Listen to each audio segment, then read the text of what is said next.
ನಮಸ್ತೆ ವೀಕ್ಷಕರೇ, ನಾನು ನಿಮ್ಮ ವಿನೋದ್ ಕೆಂಬಾವಿ. ಸ್ಕಿನ್ ಇಚ್ಚಿಂಗ್ ಆಗುತ್ತೆ, ಸ್ಕಿನ್ ವರ್ಟ್ ಆಗುತ್ತೆ. ಈ ಸಮ್ಮರಲ್ಲಿ ಸ್ಕಿನ್ ರ್ಯಾಷಸ್ ಆಗ್ತಾ ಇದೆ, ಡ್ರೈನೆಸ್ ಆಗ್ತಾ ಇದೆ, ಇಚ್ಚಿಂಗ್ ಬರ್ತಾ ಇದೆ, ನವೆ ಆಗ್ತಾ ಇದೆ.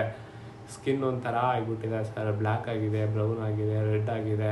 ಅದು ನಿಮ್ಮ ಚರ್ಮದ ಕಾಯಿಲೆ ಇತ್ತಂದರೆ ಒಂದು ಮರ್ಮ ಇದೆ, ಬೆಸ್ಟ್ ಮರ್ಮ, ತಿಲರ್ಥ ಕಾಳಂ 1 ಮರ್ಮ. ಆ ತಿಲರ್ಥ ಕಾಳಂ 1 ಮರ್ಮವನ್ನು ನಾನು ಹೇಳಿದ ರೀತಿಯಲ್ಲಿ 6 hours once 6 ಗಂಟೆಗಳಿಗೆ ಒಮ್ಮೆ ಒಂದು 10 to 15 days 10 ರಿಂದ 15 ದಿನಗಳ ಕಾಲ ನೀವು ಮಾಡ್ತಾ ಬಂದರೆ ನಿಮ್ಮ ಚರ್ಮದ ಕಾಯಿಲೆ ಪ್ರಮಾಣ ಕಡಿಮೆ ಆಗ್ತಾ ಬರುತ್ತೆ. ಹೇಗೆ ಮಾಡಬೇಕು ಅನ್ನೋದನ್ನು ನನ್ನ ನೋಡಿ ಆಮೇಲೆ ನೀವು ಮಾಡ್ಕೊಳ್ಳಿ.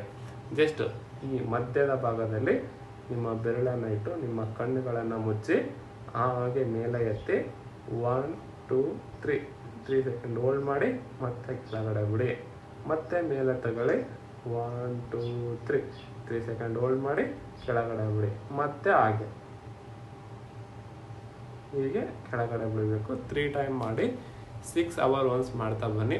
10 ರಿಂದ 15 ದಿನಗಳ ಕಾಲ ಮಾಡ್ತಾ ಬನ್ನಿ.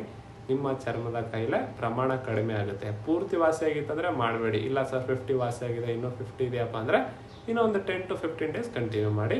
ಚರ್ಮದ ಕಾಯಿಲೆಗೆ ಬೆಸ್ಟ್ ತಿಲರ್ಥ ಕಾಳಂ 1 ಮರ್ಮ. Thank you.